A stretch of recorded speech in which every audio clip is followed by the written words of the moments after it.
हमारी ये रिपोर्ट थोड़ी बड़ी होगी, लंबा वीडियो होगा। आप सभी से मैं शुरू में ही रिक्वेस्ट करता हूँ कि इस वीडियो को आखिर तक देखें, क्योंकि ये एक बहुत अहम वीडियो है जो आपको पसंद आएगा। और हम ये भी चाहेंगे कि आप इस वीडियो को खुद देखने के साथ साथ शेयर भी करें। वीडियो को की रिपोर्ट आपको पेश करने से पहले एक गाना है, और ये गाना फिल्म यहूदी का है। भारत के बहुत मशहूर फिल्म मेकर हुए हैं बिमल रॉय।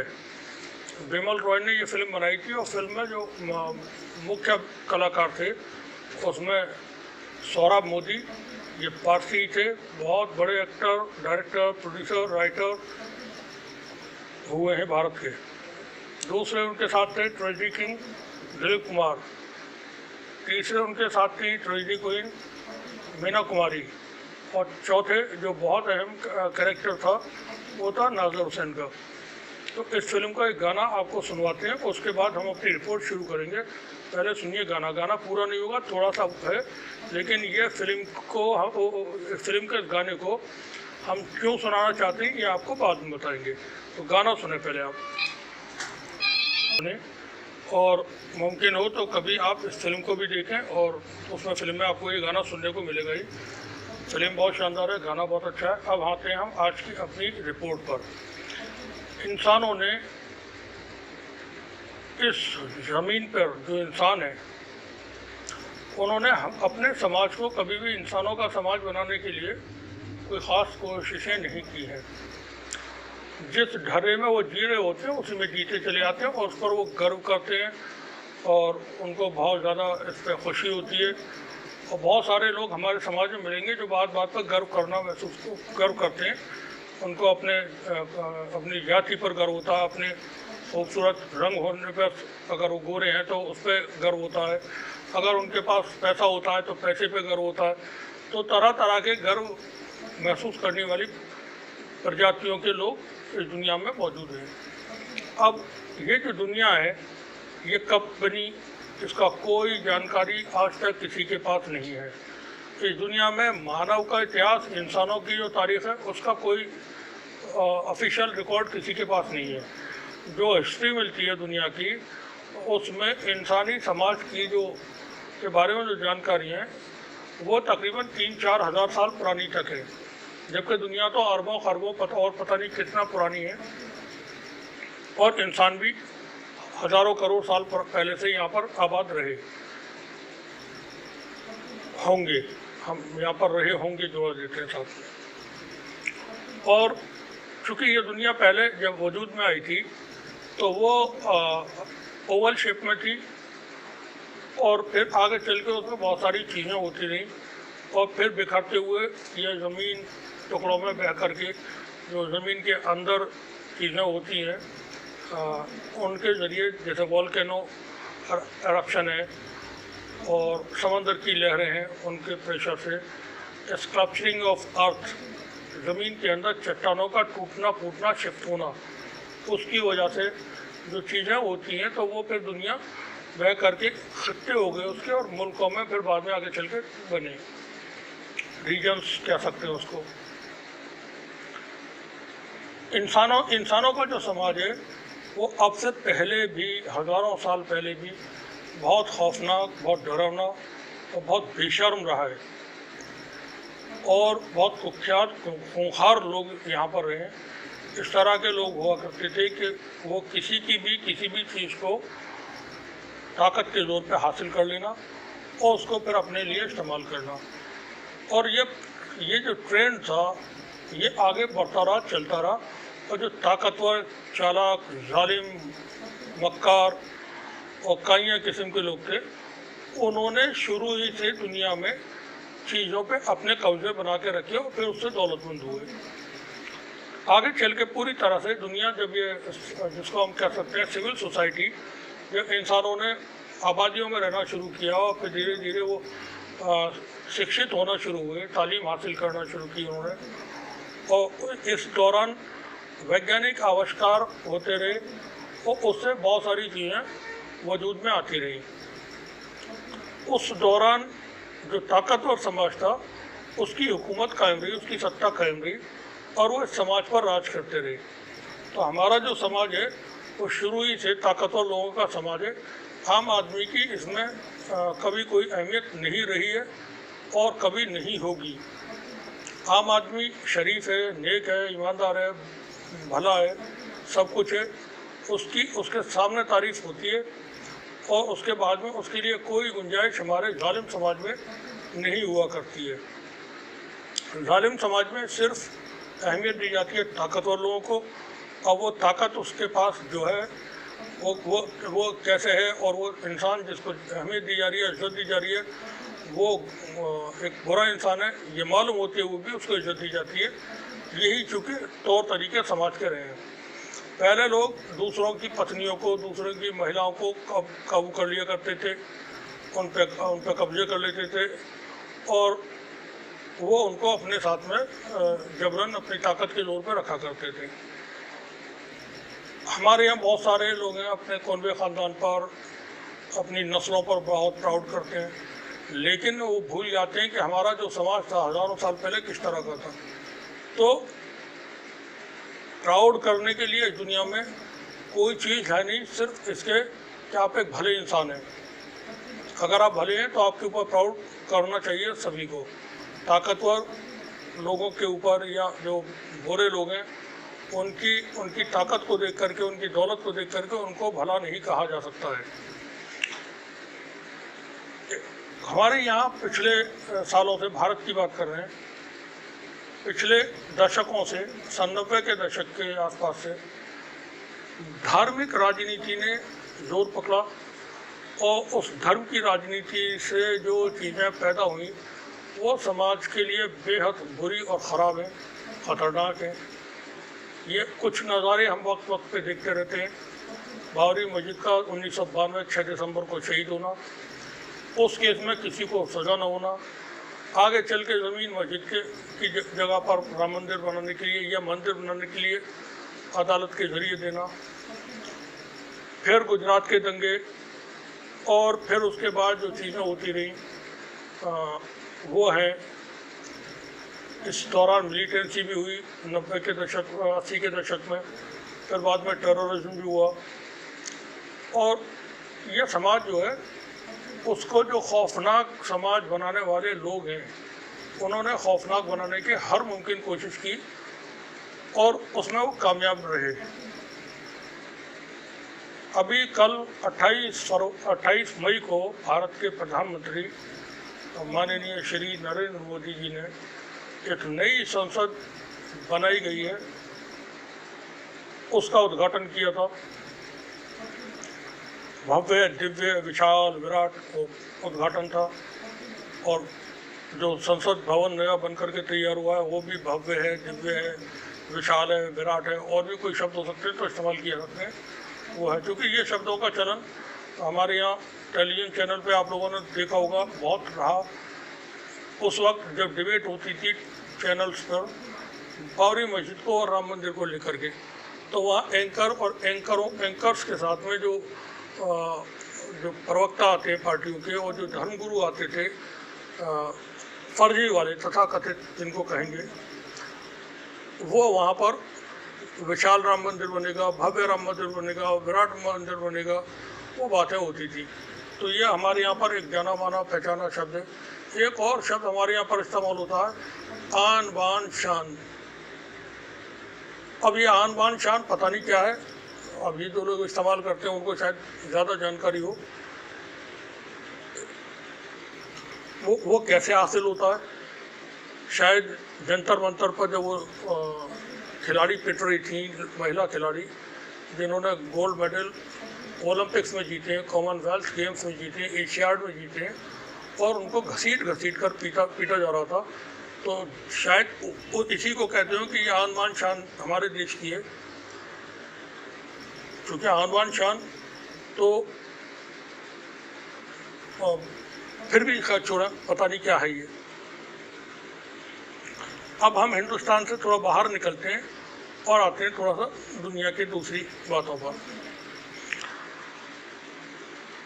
पूरे यूरोप में एक वक्त ऐसा था जब चर्च और पोप इसकी सत्ता हुआ करती थी, और जितने भी देश यूरोप में थे उन हर देशों में जो भी राजे महाराजे होते थे, क्योंकि वो सब मोनार्की थी, किंग हुआ करते थे, क्वीन होती थी, और किंग और क्वीन ही उस हुकूमत के मालिक हुआ करते थे, और उनकी हुकूमत डंडे के जोर पे चलती थी, ताकत के जोर पे, तलवार के जोर पे। और उन किंग्स पर हुकूमत चलती थी चर्च की, यानी सत्ता जो थी वो चर्च के हाथ में थी, और पोप जो था वो असली किंग हुआ करता था। और चर्च की यह सत्ता का जो एक वर्चस्व है वो तकरीबन 900 साल कायम रहा पूरे यूरोप में, और एक भी देश ऐसा नहीं था जो अपने तरीके से कोई भी काम, कोई भी राजा कर ले जिसको पोप न चाहे, हिम्मत ही नहीं हो सकती थी, क्योंकि सब कुछ पोप के इर्द गिर्द था। लोग जो थे, जो यूरोप के लोग की जनता थी, वो चर्च में समा चुकी थी। वो मानती थी कि जो बात चर्च कह रहा है, जो बात पोप कह रहा है, वही सच है, और इसके उनको बाकायदा नए नए तरीक़ों से, नए जरियों से वो चर्च ने भरोसा जीता था। आज का जो वेटिकन सिटी है वो तो बहुत छोटी सी जगह में है, तकरीबन 101 एकड़ में सिर्फ बाकी है, बहुत छोटी सी एक छोटा सा टाउन कह सकते हैं। इसी वेटिकन सिटी की हुकूमत हुआ करती थी उस वक्त पूरे यूरोप में। रोमन एम्पायर का जो कैपिटल था तो वो कुस्तुंतनिया, कॉन्स्टेंटाइन, जो टर्की का एक शहर है, वो हुआ करता था।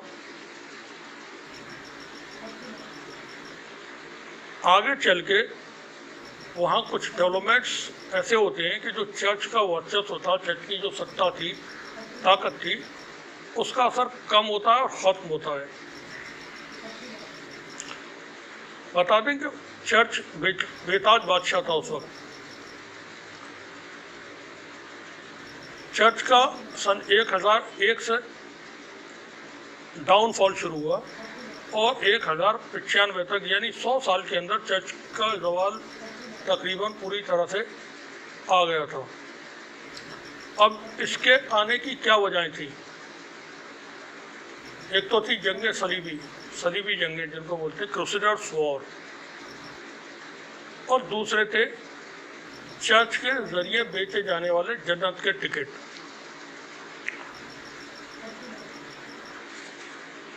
एक 1095 में पॉप सेकंड ने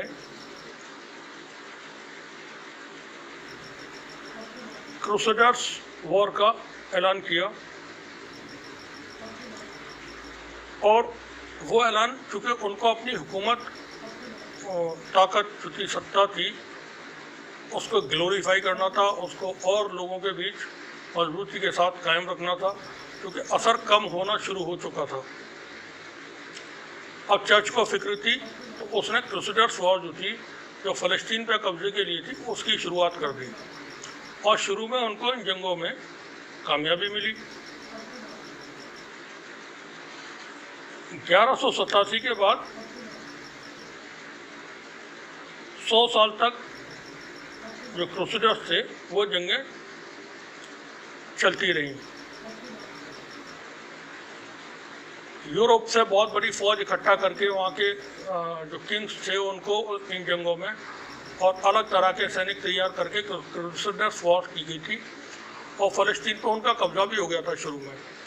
आगे चल के जो मुस्लिम जर्नल थे, जिसमें नूरुद्दीन जंगी है, सलाहुद्दीन अय्यूबी हैं, इन लोगों ने फिर बाद में जितने भी इलाके थे वो वापस लिए, और वहाँ पर चर्च को शिकस्त का सामना करना पड़ा। अब चूँकि चर्च के ऊपर तो लोग बिलीव करते थे यूरोप के, वो समझते थे कि जो भी चर्च काम करता है वो खुदा की रजामंदी के साथ, खुदा से की मदद के साथ करता है, और इनको इसमें हार नहीं हो सकती। और जब यहाँ पर हार इनको हासिल हुई चर्च को, तो यूरोप के अंदर एक अजीब माहौल चर्च के ख़िलाफ़ फिक्र लोगों में पैदा हुई कि ऐसा कैसा हुआ। चर्च के लोग तो पॉप जो हैं वो खुदा के प्रतिनिधि हैं, रिप्रेजेंटेटिव हैं वो अर्थ पर, और वो जो कुछ कहते हैं और करते हैं तो उसमें तो खुदा की जो ओपिनियन है वो शामिल होती है। और चर्च वहाँ पर जंग हार चुका था, मुसलमानों ने उनको हरा दिया था। 1153 में उस्मानी तुर्कों ने कुस्तुनतुनिया को भी जीत लिया। अब चर्च की ताकत इससे बहुत कम हो गई। इन जंगों में जो क्रूसेडर्स वॉर थे, सलीबी जंगें थी, उनमें हार के बाद इनकी ताकत कम हुई और यूरोप के अंदर भी लोग चर्च के बारे में बातें करने लगे। लेकिन इनकी ताकत ख़त्म नहीं हुई, कम हुई, ख़त्म नहीं हुई, और यूरोप में इनका दबदबा कायम रहा। ईसाई तबके के मुताबिक, ईसाई जो मज़हब है उसके मुताबिक उनका मानना है कि अल्लाह ने इंसानों को पवित्र करने के बाद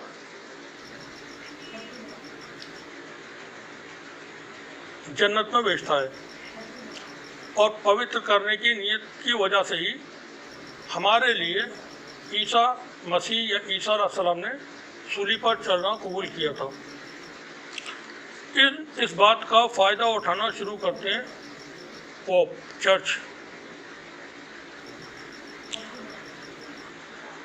जैसा इस्लाम में एक अकीदा है कि जन्नत है, जहन्नुम है, और एक आलम बरज़ख जिसमें रूहों को रखने के बारे में बताया जाता है कि जब इंसान ख़त्म हो जाता है या इंसान पैदा नहीं होता, उससे पहले रूहें एक अलग आलम है उसमें रहते हैं।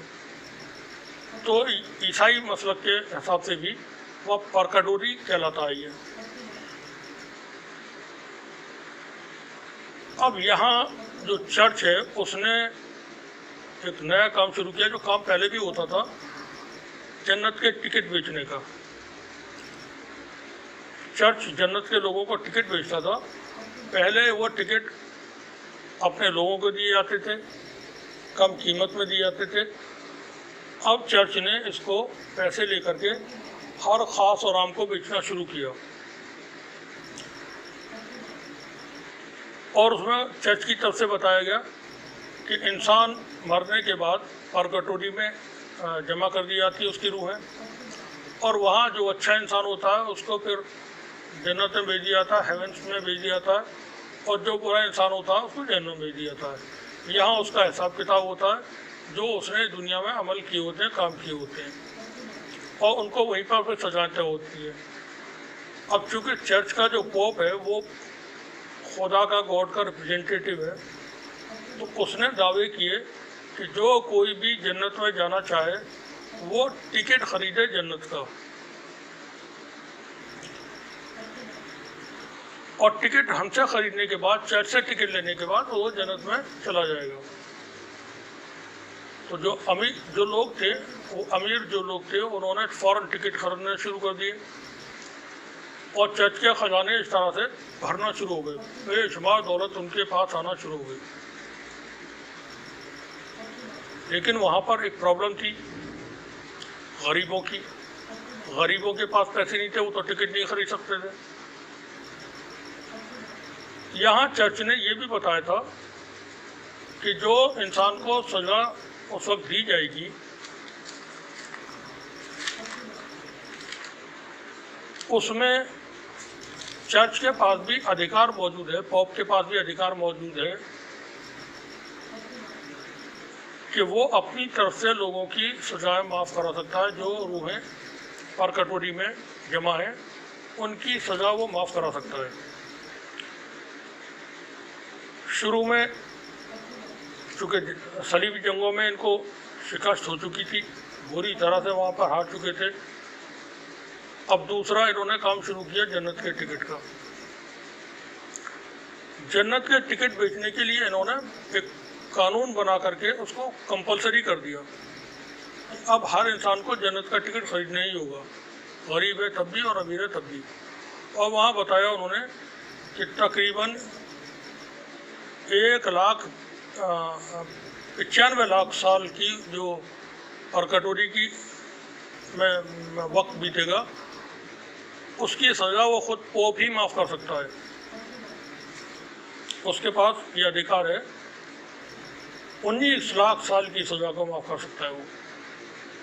यानी क़यामत को मरने के बाद की जो ज़िंदगी है उसकी वो लामहदूद है, कभी ना ख़त्म होने वाली है। तो उसमें 19 लाख साल की जो सज़ा है जहन्नुम की, उसको चर्च के जो पोप हैं वो खुद ही माफ़ कर देंगे अपने आशीर्वाद से ही, अपने तरफ से। तो वो टिकट उनका बिकना शुरू हो गए और बहुत टिकट बिकना शुरू हुए, और इतने टिकट बिकना शुरू हुए कि चर्च के जो ख़जाने थे वो रातों रात भरने लगे। बेशुमार दौलत चर्च के पास आना शुरू हुई।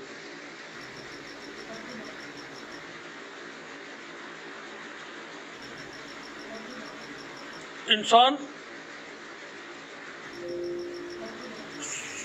जो कुछ कर रहा होता है तो वो बहुत बार दूसरों के बताए हुए तरीके पर ही करता है, और ये मज़हब का एक तरीका है कि वो वहाँ पर लिबर्टी ख़त्म कर देता है कि आप अपने तरीके से कह नहीं सकते, सोच नहीं सकते, सुन भी नहीं सकते।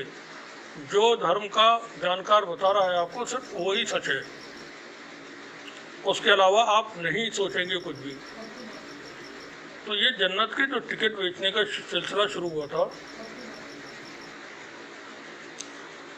वो चर्च की ताकत बढ़ा रहा था। चर्च के पास दौलत जमा हो रही थी, बहुत ज़्यादा दौलत शुरू आ गई थी। इसी दौरान चर्च ने एक काम और किया। उसने अरस्तु, सोक्रात, प्लेटो, जो बड़े फिलासफर्स थे, उनकी किताबों के कुछ पार्ट्स हैं, वो पार्ट्स के अलावा पुर्जे हों, कुछ भी था, उनको सबको जलवा दिया। इन सबको ख़त्म कर दो, और ये अधर्मी चीज़ें हैं। यानी जो कुछ पोप के जरिए कहा गया है वही धर्म है।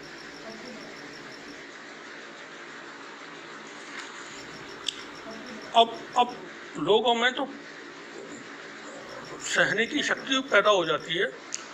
कोई भी एक चीज़ का जब एक प्रक्रिया में आ जाती है लंबे वक्त के लिए, तो फिर लोग आदी हो जाते हैं, और वो जानते हुए भी, कभी कभार जानते हुए भी कि ये गलत है, फिर भी उस पर काम करते रहते हैं, अमल करते रहते हैं कि चलो अब जैसा है वैसा ही सब कुछ ठीक है, और कुछ तब्दील होने वाला, कुछ बदलने वाला नहीं है। हालात इतने बुरे थे उस वक्त, जो यूरोप के मुल्क थे, कि अगर चर्च के ख़िलाफ़ कोई भी इंसान कुछ भी कहता है, बोलता है, कोई काम करता है, तो उसको बहुत सख्त सज़ाएं दी जाती थी। और ये सज़ाएं हुकूमतों से कह कर के दिलवाई जाती थी। पोप हुकूमत के पास खबर भेज देते थे, फ़लाँ व्यक्ति, फ़लाँ इंसान हमारे ख़िलाफ़ है, चर्च के ख़िलाफ़ है, तो उसको सज़ा दी जाए।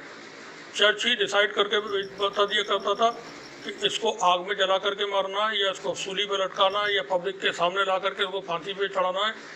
जो भी बता दिया जाता था, और वो राजा उसको कर दिया करता था। चूँकि राजाओं के ऊपर जो किंग्स थे, मोनार्क थे, वो तो पूरी तरह चर्च के अधीन थे, तो उनको कोई दिक्कत नहीं होती थी। बेहद सख्त सजा दी जाती थी, लोगों को जिंदा जला करके, तड़पा करके मार दिया जाता था, ताकि दूसरे लोग डर में, खौफ में जिए और कोई सवाल चर्च की सत्ता के खिलाफ न उठा सकें। और आम लोगों को यह समझा दिया गया था चर्च के लोगों की तरफ से कि जो कुछ चर्च कहता है सिर्फ वही सच है। जब ये सब कुछ यूरोप में हो रहा था, उसी वक्त में जर्मनी में मार्टिन लूथर नाम से एक व्यक्ति थे। उनकी पैदाइश 1483 में हुई थी। मार्टिन लूथर की एक सामान्य यहूदी परिवार में पैदा हुए थे। उनके फादर यहूदी थे, बाद में वो कन्वर्ट होकर के क्रिश्चियन हो गए थे, ईसाइयत उन्होंने अख्तियार कर ली थी। तो इस वजह से मार्टिन लूथर का जो मज़हब था वो ईसाई था। शुरू में वो वकालत कर रहे थे, वकालत की पढ़ाई कर रहे थे, उनका दिल वकालत की पढ़ाई में नहीं लगा, तो उन्होंने पढ़ाई को बीच में छोड़ा और वो आध्यात्म की तरफ, स्पिरिचुअलिटी की तरफ मुड़ गए और वहाँ से उन्होंने ईसाई मोंक बनने का फैसला किया कि जैसे हमारे यहाँ पर साधु सन्यासी होते हैं भारत में, उस तरह से कि मैं क्रिश्चियन मोंक बन करके लोगों की सेवा करूँगा। और वो मोनेस्ट्री में फिर रहने लगे। मोनेस्ट्री वो जगह कहलाती है जहाँ पर जो स्पिरिचुअल एजुकेशन दी जाती है, लोगों को अध्यात्म की शिक्षा दी जाती है, जिसको मदरसा कह सकते हैं हिंदी में और आश्रम कह सकते हैं। उसी तरह से ये मोनेस्ट्री होती है। तो मोनेस्ट्री में रहने लगे, वहाँ पर रह करके वो क्रिश्चियनिटी के बारे में पढ़ने लगे, जानने लगे। और कुछ वक्त के बाद मार्टिन लूथर रोम पहुँचते हैं, जहाँ पर ये चर्च की सत्ता थी। चर्च की सत्ता तो जर्मनी में भी थी, लेकिन वो उसके कैपिटल में पहुँच जाते हैं, रोम में, जहाँ से चलती थी पूरी दुनिया में। अब वहाँ जा कर के वो गरीबों की, कमज़ोरों की जो मदद हो सकती थी, जो काम थे, वो करने लगे। और फिर वो चर्च में सेवाकार बन करके काम करने लगे। अब मार्टिन लूथर को जब वहाँ पर थोड़ा सा वक्त बीता, तो उन्होंने देखा कि जो चर्च में काम हो रहे हैं, जन्नत के टिकट बेचे जा रहे हैं और जन्नत के टिकट बेच करके दौलत इकट्ठा की जा रही है, और उस दौलत से जो वो पादरी हैं वो अपने लिए आलीशान ज़िंदगी जी रहे हैं और आलीशान महल बना रहे हैं, और उनके पास तमाम तरह की खुशहाली है, बेशुमार उन पर चीज़ें मौजूद हैं।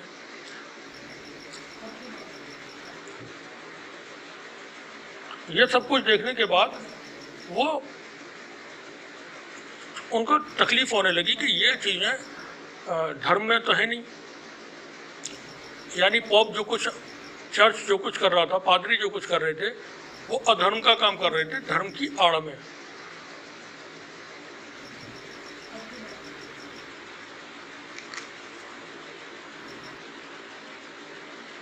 इसी दौरान पॉप ने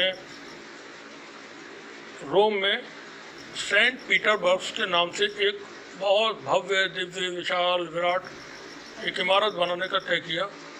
संत पीटरबर्ग जो हैं वो ईसा अलैहिस्सलाम के करीबी साथियों में से एक साथी माने जाते हैं। उनके नाम पर एक बहुत बड़ा सा इमारत बनाना थी। इसके लिए जन्नत के टिकटों को ज़्यादा से ज़्यादा बेचना शुरू किया गया। मार्टिन लूथर को ये चीज़ें चुभ रही थी, वो सेटिस्फाई नहीं हो पा रहे थे खुद से और जो चर्च कर रहा था उससे। तो उन्होंने वहाँ बोलना शुरू किया। शुरू में शिकायतें की कि ये जो कर रहे हैं आप ठीक नहीं कर रहे हैं, ऐसा जो कर रहे हैं ये ठीक नहीं कर रहे हैं। अब ये शिकायतें जब पोप के पास पहुँचना शुरू हुई, तो फिर पोप के कान खड़े हुए। मार्टिन लूथर को बताया गया, बुला करके समझाया गया, उनको डराया गया कि आपको कोई हक नहीं है इसमें बोलने का, आप खामोशी से अपना काम करते रहिए, बीच में दखल मत दीजिए। ये सब कुछ होता रहा, मार्टिन लूथर परेशान होते रहे। बाद में वो रोम से फिर जर्मनी वापस आ जाते हैं, और जर्मनी आने के बाद उन्होंने चर्च की सत्ता को सीधे सीधे चैलेंज कर दिया और लोगों को बताना शुरू किया कि जो कुछ चर्च के ज़रिए किया जाता है वो नहीं है जो बाइबल कहती है। यानी धर्म जो है, धर्म किताब है ईसाइयों की, उसमें जो ईसा अलैहिस्सलाम की टीचिंग्स हैं वो अलग हैं, और जो चर्च कर रहा है, पादरी कर रहे हैं, बता रहे हैं, वो उसके बिल्कुल मुखालिफ है, अपोजिट है। मार्टिन लूथर ने इसको लेकर के लोगों को समझाना शुरू किया, बताना शुरू किया कि चर्च जो कर रहा है ऐसा बाइबल में कहीं नहीं लिखा गया है। ईसा ने कहीं भी इस बारे में नहीं कहा है कि इस तरह से चीज़ें होंगी, जन्नत के टिकट बेचे जाएं, पैसा इकट्ठा किया जाए।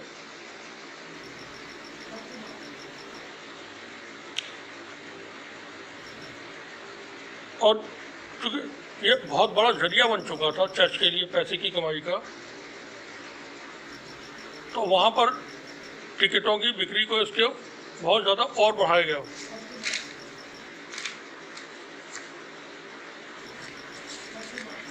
लूथर ये सब कुछ देख रहे थे, विरोध कर रहे थे, जर्मनी में वापस आ चुके थे, चर्च उनके खिलाफ खड़ा हो चुका था, चर्च के लिए वो एक अपने दुश्मन की तरह थे। चर्च ने मार्टिन लूथर के सामने प्रस्ताव भेजा कि जो कुछ तुमने किया है उस पर माफ़ी मांगो, तब हम तुमको माफ़ करेंगे। और 4 महीने का उनको वक्त दिया गया। मार्टिन लूथर इस दौरान अंडरग्राउंड हो गए, भूमिगत हो गए, छिप गए। इससे पहले मार्टिन लूथर ने जो बड़ा काम किया था वो ये था कि उन्होंने पर्चे बांटना शुरू करवा दिए थे लिख करके, और उसमें 95 पॉइंट्स थे, वो उन्होंने लिख करके जगह जगह पर्चे, पहले इश्तिहार जिसको पम्पलेट कहते हैं वो होते थे, तो उसी तरह से वो पम्पलेट्स जो थे उन्होंने लोगों में बंटवा दिए थे। और जब लोगों ने उसको पढ़ा और जो चर्च करता था तो उनकी समझ में आ गया कि लूथर जो बोल रहे हैं वो सही बोल रहे हैं और चर्च जो हमसे कहता रहा है वो बातें गलत हैं। लूथर के सामने शर्त रखी गई थी 4 महीने में माफ़ी मांगिए वरना आपको सज़ा दी जाएगी। तो लूथर समझ गए थे कि अब चर्च जो है मेरा दुश्मन है, दुश्मनी मुझसे मान चुका है और ये मुझको नुकसान पहुंचा सकता है, तो वो अंडरग्राउंड हो जाते हैं, अपना काम बंद नहीं करते हैं। इस दौरान भी वो पर्चे वक्त वक्त पे बंटवा दिया करते थे और उनकी पॉपुलैरिटी इतनी ज़्यादा बढ़ना शुरू हुई धीरे धीरे कि बाद में 1 साल के बाद जब वो जाहिर होते हैं लोगों के सामने और अब कहीं पहुंचते थे तो वहाँ उनको देखने के लिए हज़ारों लोग जमा हो जाते थे। अब उनको सज़ा देना यूरोप के किसी भी देश की जो मुनाफ थे, जो किंग थे, उनके लिए बहुत मुश्किल हो गया। अगर वो मार्टिन लूथर को गिरफ्तार करा लेते हैं और उनको सज़ा देते हैं, उस सूरत में जनता विद्रोह करेगी। चर्च किंग को बार बार बोल रहा था कि इसको पकड़ के आप सज़ा दीजिए और किंग की हिम्मत नहीं हो रही थी कि वो इस सूरत में कैसे मार्टिन लूथर को सज़ा दें।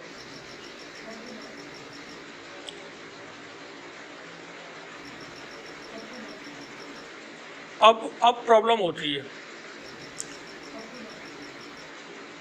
किंग बुलाते हैं मार्टिन लूथर को नेगोशिएशन के लिए, बातचीत करने के लिए।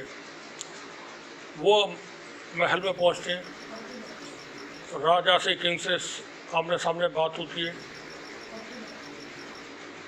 किंग उनसे कहता है कि आप इससे माफ़ी मांग लें चर्च से और आपको माफ़ी दे दी जाएगी और ये मसला यहीं पे ख़त्म हो जाएगा और आप चर्च के कामों में दखल देना बंद कर दें। इस पर मार्टिन लूथर किंग ने जो वहाँ पर जवाब दिए वो समझने की कोशिश करें कि वो शख्स कितना बहादुर और अपने खुदा पर भरोसा करने वाला रहा होगा। उन्होंने राजा को, जो किंग था जिसके सामने बोलने की हिम्मत नहीं हो सकती थी किसी आम आदमी की, उसके सामने साफ मना कर दिया कि मैंने जो कहा है, मैं जो कहता रहा हूँ, मैं जो कह रहा हूँ उस पर माफ़ी नहीं मांगूंगा। चर्च जो कुछ कर रहा है वो गलत कर रहा है, ये धर्म का हिस्सा नहीं है चर्च के किए जाने वाले काम, और बाइबल में ऐसा कहीं नहीं है जैसा चर्च काम करता है। अब चूँकि किंग की बात वहाँ पर चली नहीं और किंग के सामने मजबूरी ये थी कि वो सज़ा भी नहीं दे सकता है। मार्टिन लूथर अपना पक्ष वहाँ रखते हैं और चले आते हैं वापस। जो चर्च है, अब चर्च भी यहाँ पर बहुत मुश्किलों में है कि वो अब करे क्या। मार्टिन लूथर ने उनकी बात नहीं सुनी, राजा की बात नहीं सुनी, अब इनको किस तरह से काबू किया जाए।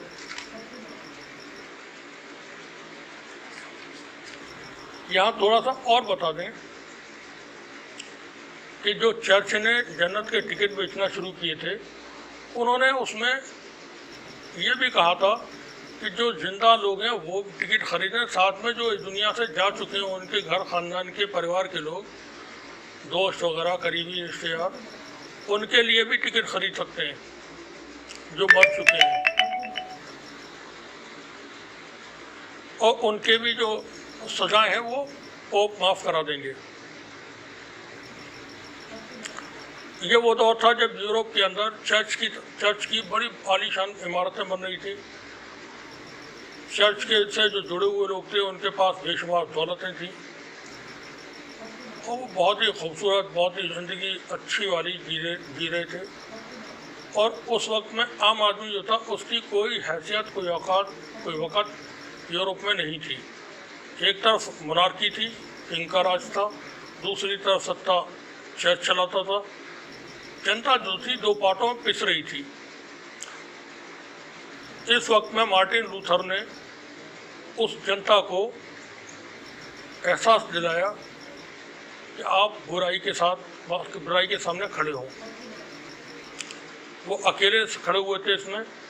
चर्च के जो टिकट बेचे जा रहे थे जन्नत के, यहाँ तक उन्होंने लोगों को उकसाया अपना टिकट बेचने के लिए कि जब कोई इंसान चर्च के ख़जाने में एक पैसा भी डालता है, वो पैसा जा कर के उसमें नीचे गिरता है और वो खनक की आवाज़ जब होती है और वो चलता है अपनी जगह पर, हो सकता है टीन वगैरह, लोहे की किसी चीज़ या फौलाद वगैरह की किसी चीज़ से, वो उनके बॉक्सेस, कलेक्शन बॉक्सेस जो बनाए गए थे टिकट के लिए, पैसे जमा करने के लिए वो रहे होंगे। तो पैसा जब डालते हैं तो वो नीचे गिरता है, गिरने के बाद खनक की आवाज़ के साथ ऊपर की तरफ उछलता है। जिस वक्त वो उछल रहा होता है तभी उसके परिवार की एक रूह पर कटोरी से छलांग मार के जन्नत में चली जाती है। अब लोग तो चूँकि जन्नत में जाने के लिए, जन्नत में जो जिस तरह की चीज़ें बताई जाती हैं मजहबी लोगों की तरफ से, तो वहाँ पे हर आदमी जाना चाहता है। दुनिया में दो ही चीज़ें, स्वर्ग और नर्क, जिसके लिए आदमी कोशिश करता है पूरी ज़िंदगी। किसी भी धर्म का हो, किसी भी मजहब का हो, उससे पूछें आप कहाँ जाना चाहेंगे मरने के बाद, स्वर्ग में या नरक में, तो कहेंगे स्वर्ग में। अब जो स्वर्ग में जाने के रास्ते चर्च बता रहा था, पादरी बता रहे थे, और वो उसके टिकट बेच रहे थे कि आपको जन्नत में जाना है तो हमसे टिकट खरीद लें और चले जाएं। ये लोगों को अट्रैक्ट करने के लिए था।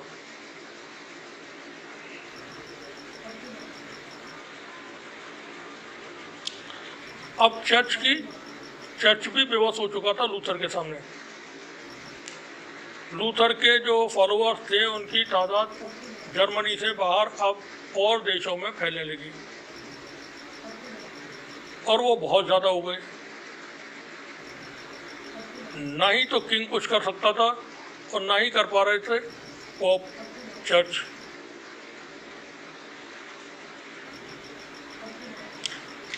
लूथर को मज़ा चखाने के लिए अभी भी वो हर मुमकिन कोशिश में थे पादरी कि किसी तरह से इसको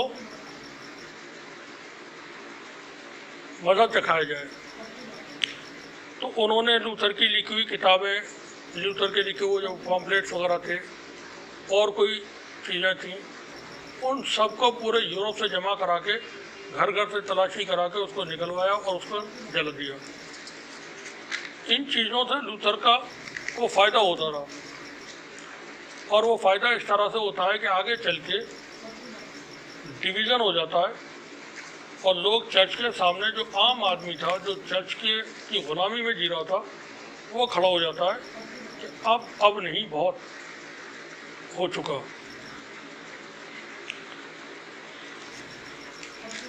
और फिर आगे चल के उसी में से जो लूथर के फॉलोअर्स थे वो बाइबल पर आधारित एक सच्चा ईसाई मजहब, जो जैसा कि वो था उस तरीके से उसको फॉलो करना शुरू करते हैं और पोप का जो धर्म था उसको वो नकार देते हैं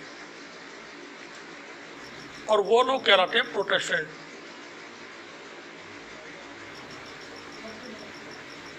आगे चल के ईसाई मजहब जो था कैथोलिक से डिवीज़न होकर के प्रोटेस्टेंट तबका उसमें तैयार हो गया। और फिर आगे चल के इसी में से एक तबका और निकला जो इसको कहते हैं सेकुलर, जो अपनी ज़िंदगी किसी धार्मिक मान्यताओं के साथ जीना चाहता है, जिए, नहीं जीना चाहता न जिए, उसको बोलने का हक हो और तमाम चीज़ें। ये मार्टिन लूथर अकेले थे जिनकी वजह से दुनिया में यह रेवोल्यूशन आया और वो प्रोटेस्टेंट एक अलग से तबका तैयार हुआ।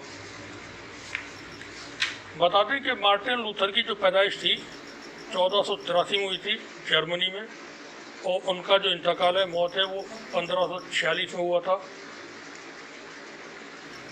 प्रोटेस्टेंट जो ईसाई थे उन्होंने चर्च की सत्ता को पूरी तरह से नकार दिया था। चर्च जो कुछ करता था पूरी तरह से वो उसके इनकारी हो गए थे। और जो परगटोरी का कॉन्सेप्ट था उन्होंने बिल्कुल रद्द कर दिया था उसको, कि ऐसा कोई तरीका नहीं है कि आप किसी को जन्नत के टिकट बेचें और वो आदमी जन्नत में चला जाए। क्योंकि बाइबल में ईसा अलैहिस्सलाम कहते हैं कि इंसान अपने अमल की वजह से जो वो अच्छा और बुरा इस दुनिया में करता है उसके हिसाब किताब होने पर ये तय होगा कि वो जन्नत में जाएगा या जहन्नुम में जाएगा। तो जो परगटोरी का कॉन्सेप्ट चर्च लेकर के अभी तक बैठा हुआ था और जिससे वो दौलत कमा रहे थे, वो उसने रद्द कर दिया था पूरी तरह से। अब यहाँ थोड़ा सा और बताते हैं एक बात को, क्योंकि हमारा वीडियो आज का बड़ा होने वाला है, जैसा हमने शुरू में बताया था। अभी जो जंग एक चल रही है यूक्रेन और रशिया के बीच, ये वही जंग का एक वजह भी है। जंग की वजह टकराव है कैथोलिक और प्रोटेस्टेंट के बीच, यहूदी और ईसाइयत के बीच। रशिया के जो क्रिश्चियंस हैं वो प्रोटेस्टेंट हैं, जर्मनी में जो ईसाई हैं वो प्रोटेस्टेंट हैं, यूरोप के और भी देशों में, हंगरी वगैरह में, वो प्रोटेस्टेंट हैं। कैथोलिक के जो बड़े देश हैं वो इंग्लैंड है, पोलैंड है, हंगरी, चेक रिपब्लिक है, इटली है, स्पेन है। फ्रांस में प्रोटेस्टेंट ज़्यादा है। तो यूक्रेन की जंग में भी आप जब गौर करेंगे तो पाएंगे कि वो कैथोलिक और प्रोटेस्टेंट की जंग हो रही है, और प्रोटेस्टेंट और यहूदियों की जंग हो रही है। क्योंकि कैथोलिक जो है, कैथोलिक क्रिश्चियंस, वो बहुत करीब हैं यहूदी मज़हब के लोगों के साथ, क्लब किए हुए हैं वो, जबकि प्रोटेस्टेंट का यहूदियों से नहीं बनता है। हिटलर के वक्त में जो यहूदियों को यातनाएं दी गई, उनके कत्ल किए गए और उनके ऊपर जुल्म किए गए, वहाँ भी यही एलिमेंट शामिल था। धर्म की जो सत्ता है वो इंसान को जालिम बना देती है। अब वो धर्म की सत्ता कोई राजा पे हावी हो या किसी धर्म के धर्म गुरुओं पर हावी हो, वो इंसान को जालिम बना देती है।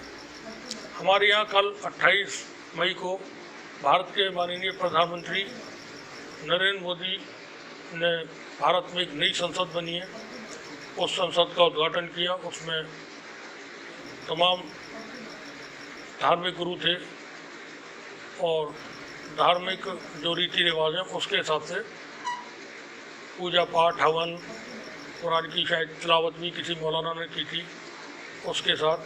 अब क्रिश्चियन कोई था नहीं था, मुझे नहीं मालूम, वो हुई थी। और बहुत भव्य दिव्य विशाल विराट संसद बनी है। उसमें प्रधानमंत्री मोदी का ग्रैंड वेलकम, भव्य वेलकम वहाँ पर हुआ। मोदी के नारे वहाँ लगाए गए। वहाँ पर प्रधानमंत्री ने जो धर्म गुरुओं थे उनके सामने लेट करके उनसे आशीर्वाद भी लिया। उनके बिल्कुल पैरों में जा कर के लेट गए थे, आशीर्वाद लिया। इसकी तस्वीरें सोशल मीडिया पे हम भी इस रिपोर्ट के साथ वो तस्वीर दिखाएंगे। और वहाँ पर वो एक हाथ में छड़ी, अभी ये छड़ी की खोज हुई है हाल फिलहाल में। अपनी ज़िंदगी में इसके बारे में मुझे निजी तौर पर नहीं मालूम था। संगोल कोई स्टिक है और वो क्या है मुझे जानकारी नहीं थी। हमारे यहाँ भारत ऐसा देश है जहाँ पर आप साइकिल वाले की दुकान पर बैठ जाएं और वहाँ बात शुरू कर दें किसी बीमारी की, तो साइकिल में पंक्चर लगाने वाला मैकेनिक वो हर बीमारी का इलाज वहाँ बता देगा।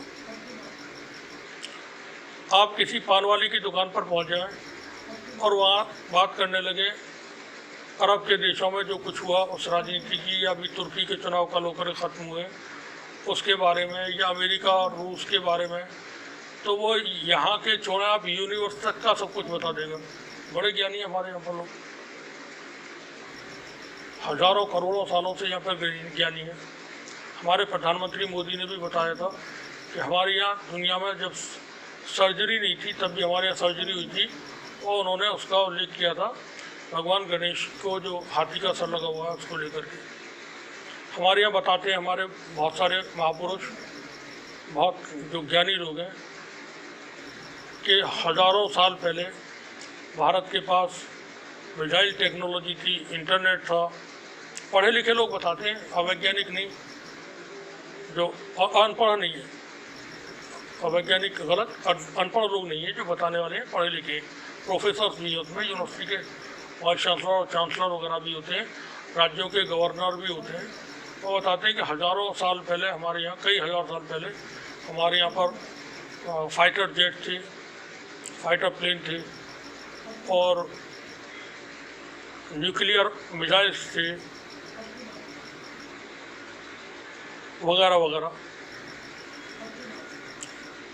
वो रामायण काल युग हो, एक दूसरे उनका हवाला दे करके ऐसी बातें बताते हैं। सच्ची होंगी जब वो कहते हैं, क्योंकि धर्म के ख़िलाफ़ बोलना, धर्म के ख़िलाफ़ कोई बात करना, जैसा हमने अभी रिपोर्ट में पहले बताया, वहाँ लोग बर्दाश्त नहीं कर पाते हैं।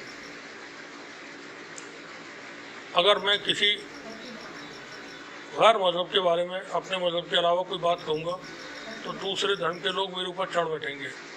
मैं अपने के बारे में कोई बात बोलूँगा तो वो मेरे मज़हब के लोग भी चढ़ बैठेंगे। बोलने भी नहीं देते, कहने सुनना तो दूर की बात है। और जो ताकतवर लोग हैं उनके पास में इतनी ताकत होती है कि प्रधानमंत्री संसद के अंदर संतों के पैरों में लेटे रहे और वो हाथ में स्टिक लेकर के राजदंड, जिसका नाम है राज, और दूसरा उसमें इसको हम जब संधि विकसित करेंगे तो राज और दंड, यानी राज जो चलेगा वो दंड के आधार पर चलेगा। यह चलना चाहिए, समावेश से नहीं, आपसी प्यार मोहब्बत से नहीं, भाईचारे से नहीं, राज चलेगा दंड से। वो दंड कल दिया जा रहा था जंतर मंतर पर उन पहलवानों को जिन्होंने ओलंपिक्स में, एशियाड में, कॉमनवेल्थ गेम्स में और नेशनल में मेडल्स जीते हैं। कोई भी स्पोर्ट्समैन है, बहुत मेहनत करनी पड़ती है तब कुछ अचीव कर पाता है। और वो खिलाड़ी वहाँ पर कल गिरा गिरा कर घसीट कर उनको पिटाइयाँ हो रही थी।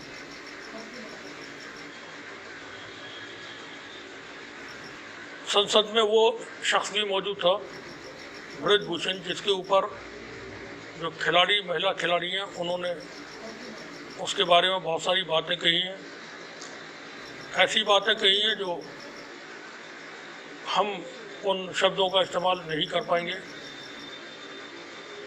एक वीडियो सोशल मीडिया पर बहुत वायरल है, मैं उसका यहाँ पर रेफरेंस देना चाहूँगा, जिक्र करना चाहूँगा। जब ये लोग, जो खिलाड़ी लोग हैं, वो मेडल्स जीत करके आते हैं, प्रधानमंत्री उनको अपने यहाँ बुलाते हैं, वहाँ भी भव्य दिव्य विशाल विराट उनका वेलकम होता है।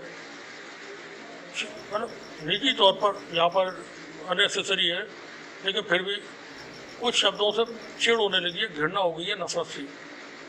खैर, प्रधानमंत्री जी मुस्कुरा कहते हैं, हाँ विनेश, तू तो मेरे ही परिवार की है। आपने देखा होगा वीडियो, हम दिखाने की कोशिश करेंगे आखिर में। अब वो अपने परिवार की उनकी बेटी है विनेश फोगाट। कल जंतर मंतर पर उस विनेश फोगाट को दिल्ली पुलिस ने घसीट घसीट के पीटा है। अब प्रधानमंत्री के साथ में वो शख्स मौजूद था संसद में जिसके ऊपर तमाम तरह के आरोप विनेश फोगाट और उनके साथी दोस्तों ने लगाए हैं। प्रधानमंत्री अपने परिवार की बेटी के साथ हुए जुल्मों पर भी खामोश हैं। अपनी परिवार की बेटियां उनकी इंसाफ मांग रही हैं और 30 दिन हो चुके हैं, सुनवाई नहीं है उनकी। उनके अपने परिवार की, चूँकि वो खुद बता रहे हैं इसलिए यहाँ पर बात हो रही है कि विनेश तो मेरे ही परिवार की है। जब वो अपने परिवार की रक्षा नहीं कर पा रहे हैं तो देश की रक्षा, संविधान की रक्षा, संसद की रक्षा या नेशनल जो हार्मोनी है, जो भारत का एसेट है, जो ताकत है भारत की, उसकी रक्षा कैसे कर पाएंगे या करने की कोशिश करेंगे। एक सांसद प्रधानमंत्री के सामने कोई अहमियत नहीं रखता है, लेकिन अहमियत रखती है सत्ता। 2024 के चुनावों ने ब्रजभूषण का उत्तर प्रदेश में शायद असर होगा। हमें पहले नहीं पता था ये इतने ताकतवर है, और जब से खबरों में आए तब से इनके बारे में बहुत सारी चीज़ें जानकारी में आई है। राजदंड, वो जो प्रधानमंत्री के हाथ में एक चमकीला लाठी आपने देखी होगी, उसका नाम है। उसके बारे में नेशनल मीडिया पर बहुत बात हो रही है। बड़े बड़े उसके जो जानकार हैं वो सामने आए हैं। कोई 6 साल पुराना अपनी कविता पाठ करते हुए सोशल मीडिया पर वीडियो डाल रहा है कि मैंने क्या कहा था 6 साल पहले इस अमूल्य राजदंड के लिए। वो बता रहे कविता में उसमें गुणगान करते हुए। 2 साल पहले भारत में कोरोना फैला था। कोरोना शब्द का नाम इस दुनिया में कोरोना के आने से पहले कभी किसी ने नहीं सुना था। कोई नहीं जानता था कोरोना नाम की कोई बीमारी है, आएगी और लोगों को इस तरह से इफेक्ट करेगी और इतनी मौतें होंगी और ये हाल उससे होगा। कोरोना आता है, पूरी दुनिया में उसने तबाही मचाई। जगह जगह पे मुल्कों में सैकड़ों, लाखों, करोड़ों लोगों की मौतें हुई। भारत में भी उस कोरोना का असर हुआ। यहाँ भी लोग भागते रहे। गुजरात से पैदल चल दिए बिहार के और बंगाल के लिए। लॉकडाउन हो चुका था कोरोना के वक्त में, जबकि किसी को 4 महीने पहले, 5 महीने पहले, 3 महीने पहले कोरोना शब्द नहीं मालूम था। ऐसे ऐसे कोरोना के विशेषज्ञ आ गए कि इसके खाने से कोरोना नहीं होगा, इसके पीने से कोरोना नहीं होगा, ये लेप लगाने से कोरोना नहीं होगा। जिसके बारे में दुनिया के वैज्ञानिकों को नहीं पता था क्या इलाज है इसका, क्या बचाव है। प्रिकॉशंस के तौर पर कुछ चीज़ें बता दी गई थी कि ऐसे ऐसे करें, लेकिन वो सर्टिफाइड, वेरीफाइड नहीं थी। कोई टेस्ट नहीं हुए थे, कोई रिसर्च नहीं हुई थी, कुछ नहीं हुआ था। बस बचाव के जो तौर तरीके थे वो अपने लोगों को उसको बता दिए। लेकिन हमारे यहाँ विशेषज्ञ मौजूद, साइकिल वाले की बीमारियों को ठीक कर देते हैं, उछल कूद करने वाले भी बीमारियों को ठीक कर देते हैं। बाबा ने कोरोनिल नाम की दवा बना के तैयार कर दी और वो बिकना शुरू हो गई, उसका प्रचार शुरू हो गया। केंद्र का मंत्री उस कोरोनिल के उद्घाटन में के समारोह कार्यक्रम में जाके शामिल हो गया। ये धर्म है। जो कुछ ये हम बात कर रहे हैं, धर्म है। सब कुछ धर्म की ऐसे ये सब कुछ कामयाबी मिल जाती है लोगों को। चालाक, शातिर, मक्कार, ताकतवर लोगों का राज रहा है हमेशा से। जैसा हमने अभी यूरोप के बारे में हालात को बयान कर रहे थे, जन्नत के टिकट वहाँ बेचे जा रहे थे।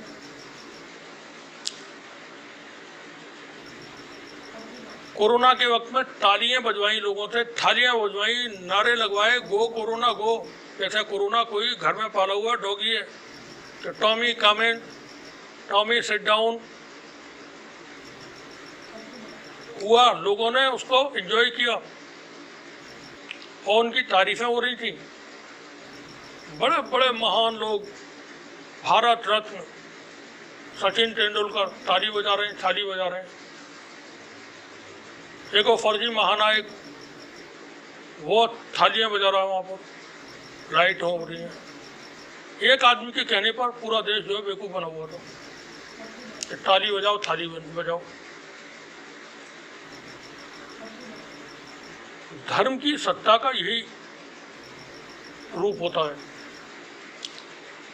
और राज जो है वह दंड के आधार पर होते हैं। तो डंडा जो है,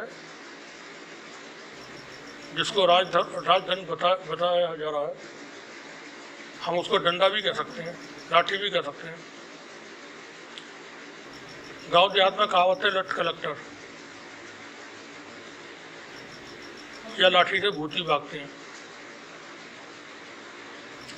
लोगों को देखना होगा, समझना होगा, तय करना होगा। वैसे तो धर्म का जहाँ वर्चस्व हो जाता है वहाँ लोगों की सूझबूझ खत्म हो जाती है, क्योंकि मजहब का पहला काम यही है कि वो अंधेरे एक सुरंग में ले जा कर के छोड़ देना, जहाँ इंसान देख नहीं सकता, सुन नहीं सकता, कह नहीं सकता, सिर्फ वो फॉलो करेगा जो उसको आदेश दिया जाएगा।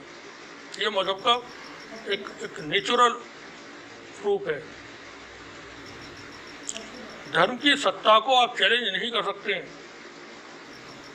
किसी की हिम्मत थी आशाराम को 10 साल पहले चैलेंज करने की, किसी की हिम्मत थी निर्मल बाबा को चैलेंज करने की। भारत के मौजूदा प्रधानमंत्री, भारत के पूर्व प्रधानमंत्री, भारत के पूर्व गृह मंत्री आशाराम के मंच में जाते थे। भारत के प्रधानमंत्री, मौजूदा प्रधानमंत्री कहते थे, बापूजी के पास आकर के मुझे बहुत अद्भुत पता नहीं क्या मिलती है। बापूजी का हाल मालूम करना चाहिए उन्हें कि किस हाल में, जेल में 8-9 साल से। धर्म की सत्ता, धर्म का रूप स्वरूप बहुत खतरनाक होते हैं, जन्नत के टिकट बिकवाते हैं।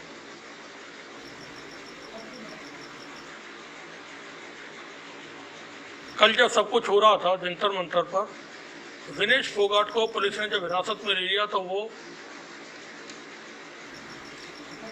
बस में बैठी हुई है, उदास है, परेशान है। आईटी सेल ने मुस्कुराते हुए उसकी तस्वीर डाल करके जिताने की कोशिश की कि देखें ये तो खुश है। बेहद बेशर्म किस्म के लोग हैं, उनको शर्म नहीं आती। तुम हो कौन? एक महिला जब ये कह रही है कि मेरे साथ ऐसा हुआ है तो उस पर कार्रवाई होना थी।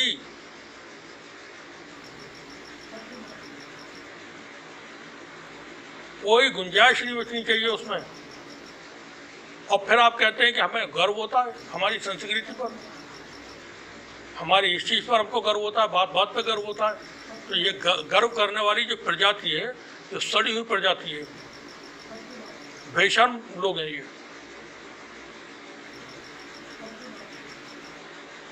वो लड़की हिरासत में लेकर के पुलिस लेके जा रही है, उदास है, परेशान है। दुनिया भर में उसकी तस्वीरें पहुंच रही हैं, वीडियो पहुंच रहे हैं, और जो कुछ उसके साथ हुआ है वो इतना घिनौना है कि उसके लिए अल्फाज इस्तेमाल किया सकते हैं। पूरे दुनिया भर के मीडिया में खबरें चल रही हैं,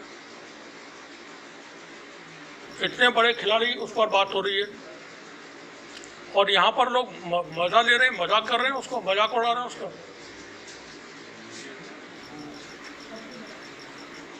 जब वो जारी होती है बस में तो कहती है, नया भारत आपको मुबारक हो। आपको भी मुबारक हो, जन्नत के टिकट भी आप खरीदें, जन्नत में जाए सब लोग, मजा लें।